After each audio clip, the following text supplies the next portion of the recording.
আসসালামু আলাইকুম।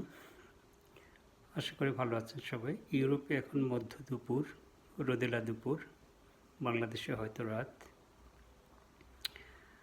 হঠাৎ একটা কথা শুনলাম একজন স্কলারের, আমি কিছুক্ষণ আগে। তো উনি বলছিলেন যে সিরাতুল মুস্তাকিমের পথ সুদূর বেহেশতে এর শেষ প্রান্ত। আসলে কথাটা আমার মনে দাগ কেটেছে।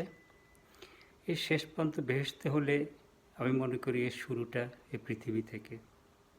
এই পৃথিবীতেই সিরাতুল মুস্তাকিমের সে রাস্তা সোজা পথে উঠতে হবে। যুদ্ধ যুদ্ধ যুদ্ধ, আমরা বারবার যুদ্ধের কথা শুনে আসছি, বিপ্লবের কথা শুনে আসছি।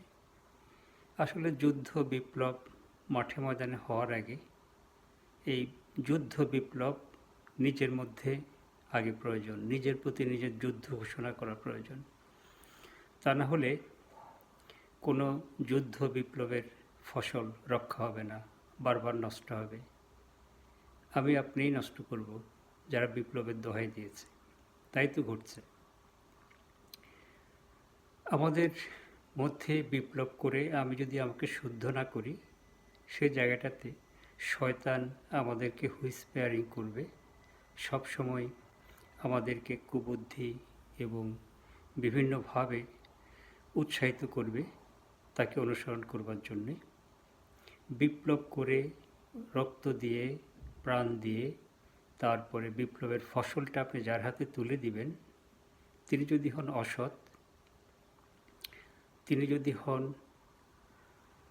আপনার অসাধু, তার ভিতরে যদি আত্মিক শুদ্ধতা না থাকে, দেশপ্রেম না থাকে, আত্মিক শুদ্ধতা যার ভিতরে নেই তার ভিতরে দেশপ্রেম থাকবে না, এটা বলা নিশ্চিত।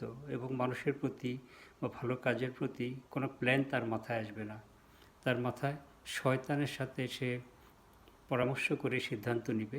শয়তান তার উপদেষ্টা, এবং শয়তান যার উপদেষ্টা সেও একটা শয়তান বনে যায় শেষ পর্যন্ত। আমরা তাই দেখছি। অতএব আমরা বিপ্লব করি নিজের মধ্যে, আমরা আত্মশুদ্ধি করি। আল্লাহ যেন আমাদেরকে সিরাতুল মুস্তাকিমের রাস্তায় পৃথিবী থেকে উঠার তৌফিক দান করেন, কারণ এর শেষ প্রান্ত হচ্ছে বেহেশত।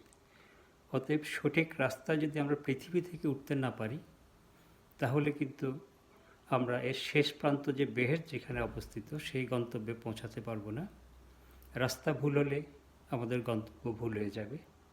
এখানে দুটো রাস্তা, একটা গন্তব্য হচ্ছে এক রাস্তার গন্তব্যর শেষ হচ্ছে বেহেশত, আরেক রাস্তার গন্তব্যের শেষ হচ্ছে জাহান্নাম, বা আমরা যেটাকে দোজখ বলি। অতএব ভুল রাস্তায় উঠলে জাহান্নাম, সঠিক রাস্তায় থাকলে বেহেশত। অতএব বিপ্লব আমার সাথে আমার হোক আগে, যুদ্ধ আমার সাথে আমার হোক আগে, শুধু লেবাসে নয়, আত্মায় এবং নিজের কর্মে আমাদেরকে সঠিক হতে হবে, শুদ্ধ হতে হবে। আমরা যেন নিজের সাথে নিজের বিপ্লবে, শুদ্ধতার বিপ্লবে জয়লাভ করতে পারি। আল্লাহ আমাদেরকে সেই তৌফিক দান করুন। সূরা তাকওয়িরের শেষ 2 আয়াত এবং শেষ আয়াতে বলা হচ্ছে, তোমরা তা ইচ্ছা করো না যা আল্লাহ ইচ্ছা করেন না। অতএব যা আল্লাহ ইচ্ছা করেন না, অর্থাৎ পছন্দ করেন না, আমরা যেন সেই কাজটা পছন্দ না করি। দেখুন, বাংলাদেশে আমরা স্বাধীনতা যুদ্ধের কথা শুনেছি, আবার এই 24-এর বিপ্লব দেখেছি। তো এখন আবার শুনছি 3 মাস না যেতেই যারা ক্ষমতায় গিয়েছেন তারা দেশপ্রেমের পরিচয় দিতে পারছেন না, তারা ব্যর্থ হচ্ছেন। সমস্যাটা কোথায়? সমস্যাটা হচ্ছে নিজের যে মগজ, নিজের যে আত্মা, তার শুদ্ধতা দরকার। তার প্রতি বিপ্লব করে আপনি জয়ী হন, তারপরে আপনি কাজ করুন, আপনার কাজ সুন্দর হবে। নিজের মাথার মধ্যে, আত্মার মধ্যে শয়তানের জন্য একটা চেয়ার যদি থেকেই যায়, শয়তান উপদেষ্টা বনে যাবে, এবং সেই উপদেষ্টাও শয়তানের প্রতিনিধি হয়ে শয়তান উপদেষ্টা হিসেবে কাজ করবে, এটাই তো স্বাভাবিক। সে যেখানেই হোক, পরিবার, সমাজ, আপনার জেলা, রাষ্ট্র, যেখানেই হোক আত্মার শুদ্ধতা প্রয়োজন। যার ভেতরে আত্মার শুদ্ধতা নেই, সে যে কোনো লেবাসেই হোক, টুপি, দাড়ি কিংবা ভালো বাক্য, যে কোনো অজুহাত ব্যবহার করে আলটিমেটলি দেখবেন কর্মফল বিপরীত, খারাপ, অকল্যাণকর।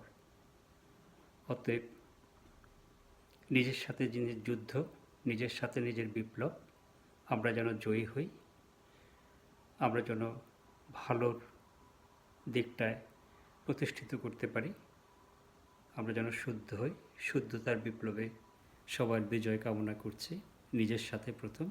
আল্লাহ আমাদের সহায় হন। ধন্যবাদ। ফি আমানিল্লাহ।